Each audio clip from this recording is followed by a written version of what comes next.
Members from two churches are looking for answers after they were vandalized over the weekend. How much the estimated damages are adding up to. And age is nothing but a number for one man. How many miles did it take this 87-year-old to make his way back home? Live from the Local 4 News Studios, this is Fox 18 News at 7 in high definition. Good morning, everybody, on this Tuesday morning. I'm Redrick Terry. And I'm Alexandria Ikomoni. Thanks for waking up with us on Fox 18 News at 7. Let's get started with your local news, beginning with our top story. Right now, Davenport police investigating another shooting that put two people in the hospital. This latest one happened last night near 13th and Marquette. While on the way to the scene, the police came across a man walking down West 13th who had been shot.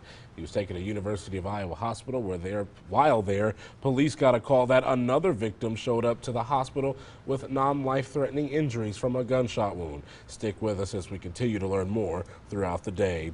Meanwhile, a separate shooting in Davenport led to two children being arrested. That happened early yesterday morning. Davenport police responded to a shots fired call on Calvin Street near Greenway Drive. Police say two boys took off in a car when officers got there. That led to a chase. Officers stopped the car at Telegraph Road and Pine Street. The two boys have been charged with several traffic-related offenses, one of them only 17 years old. Police did find one gun at the scene on Calvin Street. That investigation is still ongoing. This morning, two churches are picking up the pieces after being vandalized, and the people responsible haven't been caught yet. Well, St. Peter's Catholic Church and Calvary Lutheran Church are located right next to each other.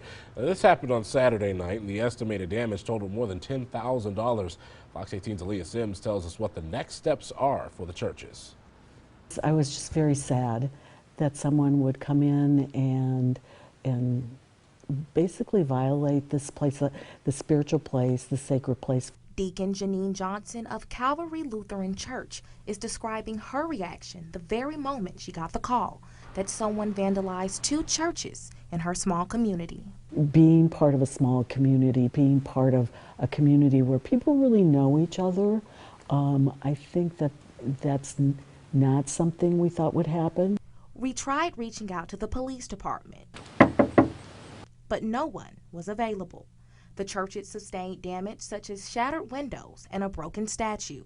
The vandals also set off a fire extinguisher, leaving dust and the chemicals all over the building.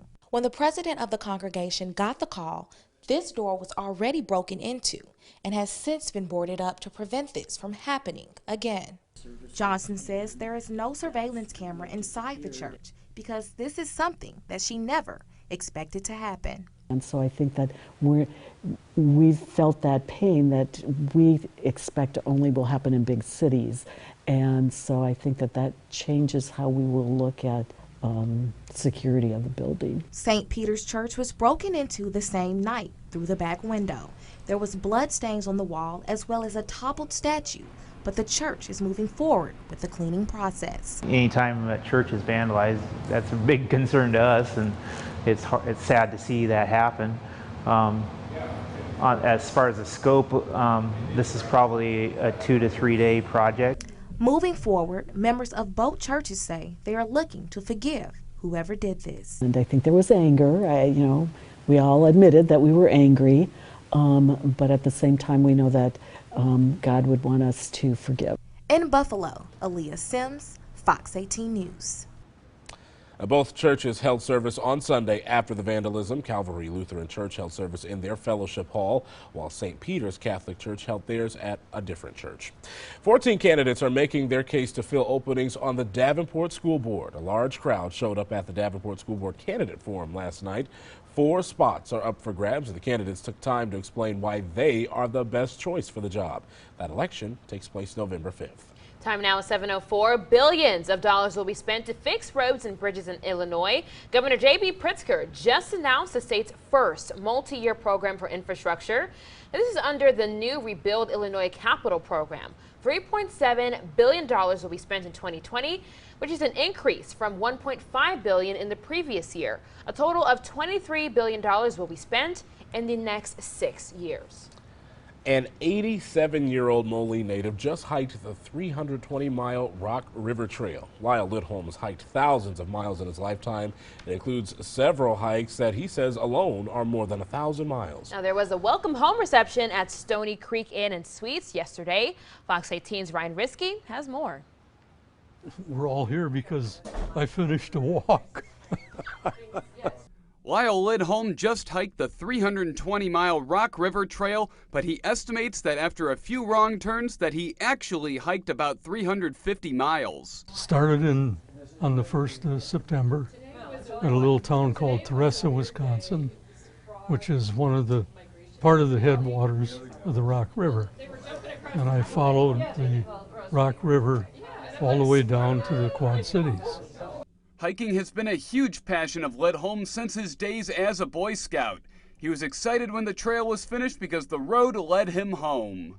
I was born in Moline 87 years ago, 13 June 1932. And I've always felt that my roots were here. In the summertime, when I was a child, I used to spend the summers with my grandparents. It wasn't an easy hike for Lidholm as he was attacked by a dog and had to deal with a lot of rain. But despite the hurdles, he finished it off, and there were some very special accolades with his accomplishment. So Lyle actually took on the very first person to ever walk the entire trail. We've had people kayak it. It's a national water trail. We've had people drive it, bicycle it, but he is the very first. So he is not only the oldest person to walk it, he is the first person to walk it. Ryan Risky reporting. Now, Lidholm says he's not sure if this is his last hike or not, but he's considering some shorter hikes, which makes sense. One of his goals is to walk Roman Wall in England. So kudos to him. Simply amazing. 300+ miles. Whew, I'm not sure if I can do it. Not even today, let alone at 87 years old. That is absolutely incredible. And let's just say he doesn't look anything near 87. I mean, you talk about a person in fantastic shape. Yes, just truly fantastic shape. A great motivation for all of us to really get out there, Ash, and really get that hike on. Absolutely, move it or lose it, for sure. And today, well, you want to wear the windbreaker if you are going to head out. It's going to be a little rough this morning. Already starting off very, very gusty outside.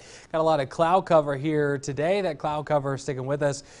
Trapping temperatures in the 40s, which isn't bad, but these winds making it feel a lot cooler than that. Wind right now making it feel like 41 in Moline. Even the sustained wind is at 25 miles per hour there and 23 miles per hour in Davenport. So that's the wind that doesn't stop, let alone the gusts. Gusts are upwards of 40 miles per hour. 47 feels like 39 in Davenport. Wind advisory in effect for almost everybody until about 3 o'clock today. Gusts upwards of 45 miles per hour. Then eventually we should see those start to die down some as we get to the overnight hours, but a few sprinkles here or there this morning and mostly dry today with some sunshine this afternoon as temperatures climb back up to the lower 50s there. That's as far as they get. Today's going to be a nice cool day. Tonight we're down to the 30s, so make sure you're bundling up as you head out. That wind it's not going to be kind today at all. And when you got the temperatures that low, it just makes that wind feel just that much worse. I know, getting ever so closer to winter. Let's not go there, not yet. That dirty W word. Oh, Dirty dub, listen, it's right around the corner. you don't say that around here right now. Okay, I won't.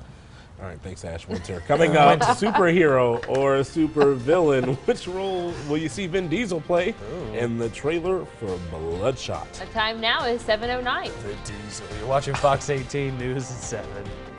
Fox 18 News is live at 7 with Redrick Terry, Alexandria Ikomoni, and meteorologist Ash Simpson. You're watching Fox 18 News at 7 in high definition.